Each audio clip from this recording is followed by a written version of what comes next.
no me nye se ode me nya me de yo ati won pede won le se fa paji enu ma ya ta me va moji ma pede me de won to nya we de mi fo na ma mi a we va do fe egbe ma ko nu so de ko da de moji ta na epo vovo jagbagba na no te na se enya me dibe ma ko da de moji egbe enu me ma fo mi tun egbere ele veve de na me sia me kure ta no nye be epo vovo wa te wa me ade ameji banto nye be ga memele nu fo klo fifila ola me ho cho la fe Ghana me Togo me Dahomey kole United Arab Emirates me va ami yo le ho fifila emele nu fo kpri we fifila wa wenye cleaner we wa wenye menye amedo ho no va no aw company ela me ho menye 2x2 pe 1x1 to mi o aw company e ya la me ho security ola ma di fifila yimele nu fo kpli we ta ahia be na nomoji na ma video play amede ble susu be wa so amemasi ele vevede ma iji ma glo be agbe ade jajirado yine wo egbe e ya na echo fo ndudu e fedo me va yide nyenye ya me nomoji ne me gbobe mo efia be photo ya me de kunye nyenye ya ne le popo le moji sigbe me le fima de me le tame bu che ma wo pe nyu agbe afa agbe atronam photo yin le popo fifula de me de 2016 2015 ma o me ya me de photo ma e ya nyebe me sute me gbo ebe nenye me vula po ma anyu egbo ya me ma gbonya de ka ko cho me afa ma iji e ya nyebe egbo ya me ne le fi ya ID card la siwe ne koba me la si o kwa che wa dunu edu ya me ne koba me la si o bas card kwa che me la si o de wa ti wa do bua ide no vi o de gbo agbova edu ya me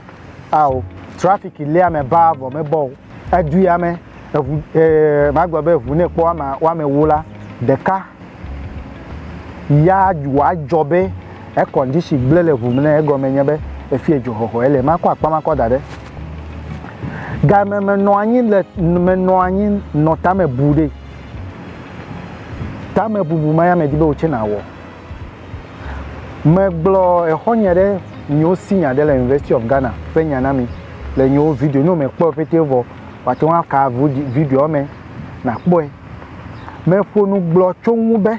ni pli mi joga ko pe me ko ga ko ba de nyo account me go me nyebe e hojinye se ego menye be me dedo kunye fie be me tuo nya tefe yata o tun kade jinye ko wo ga menye 2016 magba be 2015 16 ma me mo bubu me no agenda o wo sugbo plus su be ma vula pe tai gane no account me ya le vevede me so asinyo de voe choto ko pe gbogbo be ami wa yo be wa pede nwere okpiri mi ati wan no kame ami ati wan kade jiwe yata me governor ka kade ji ma no anyo de ma yi de do fa paje governor be do yata me va moji ba ami yo le han fifila e anya be ami yo nye cleaner we wa wo hia o hia me wo sugbo na lebra we vondota nye me doa vevede lebra fa paji o ta na me be ma glo e do fe nyana we de security enyo 10,000 play 10,000 Ghana cedis play jivo ya le he na me wole fi ne va ni pa do ma hi 8,000 ya wa he na we wa now uniform wa no home free insurance free le ko ne te pe do kwa ndudu free e vudo wa ko cho afa me ko ide e do me in and out to ko nya be la me ne sewe plus su be na ide do me ta security a menye kokoko be na ho agbale la fe ap na cover menye kokoko be na nya na de sugbo we go menye be ne va do fide wa fi ado we wo un tete wo un jojo anotebe me dibe ma zomo e afa nya gbo me na we na passport me la si o me nyale na o passport e kwa che fonu plim suku yi me dere nye me de school ma ko ba fianu amede wo le school ho me awo de me de kple susu be makɔ le agbede te na me de na de school vi de yingɔgbe de class 1 class 2 GS kple le secondary school ma me university kura che nye me nya no no wo vo ne ba o course de we de course ne ba o course de we de o kla me we mia tege ego me nyere nuka ni wa ba no fia nya be break time do le de wa gbona me be po e fia mi wo kachacha le ta he me no University of Ghana de am over ma am yo o nye de kakwe no he me no class e o me nye de kakwe am so army officers we police officers we passport office we yo we nko we ko chaka law court lawyer we pleto we pete te fa ma ya o chale ta na nye me nye o de me nya me de nye ya kpede nwe no me nye se o de me nya me de yo ati wa kpede nwe le se fa paji enu ma ya ta me va moji ma kpede me de nwe kpede nwe de ele vevede e do fa paji e do ile fufu la fe nya gbo me le na mi nye me la me hok hade o ma kpogbo be wa gba le sute o ma ko passport maybe 5 years what you want cover 4 years scratch what you want cover but no passport 2 years ma ola eji mejo mbe ma pede amede un play passport ma o gomenye be na renew la fe afa na va fifi o le renew passport o le renew 10 years play ejivo ta na renew la fe afa na va okay ma ida pa vele ai anya business ka wele duyame business banto yin me po be le duyame e anye ho e po a he arab to po susu ope business over komore alo over keketade ami va geda gbe me na we de nu ijo nye be o vule afe hoho yo no me da si afe hoho dade magbonya na we na se na edibe ya real estate va fi va duyame fonu plim na mi chakle real estate ne po ho yo me le gbogbo de e ho ma no ko de o ko che o la fe ko achi ma ho ma ba fla fe le fi awo ne wa fle ko achi yin ma gbo be investment bubu o le na to wa we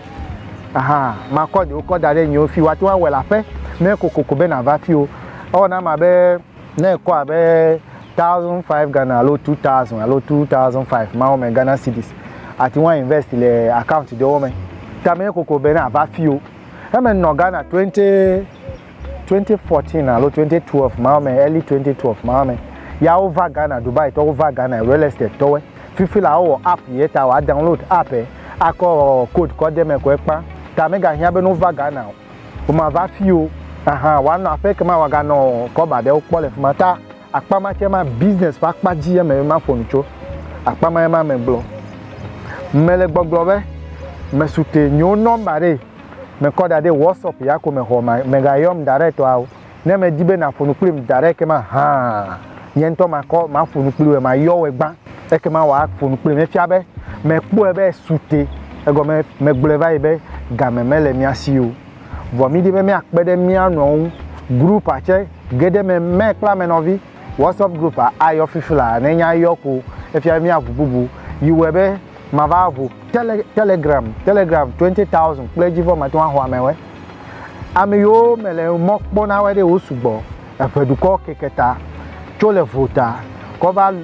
togwo ko ide dahome ni sugbo amem agbosusu ma we de wo pe monu mele popo mebe amedo cho Ghana vale wole fi bobo ede na mewe amedo cho le me la mo fruto me fru amewe nyatefe ya mi to le moji me ponu didi vile e bia dagbe na we no vi no me be ne va moji me subscribe na like de menye gare ke wa hedeta o subscription che menye fere ke o free of charge ne onye be ga nglo comment de fe abe ne chichi na YouTube be video ye kpore ye kpo video ne alo ne ma video ne wa so amebubu yi ahia ne ekpa dagbe ya me bia na me sia me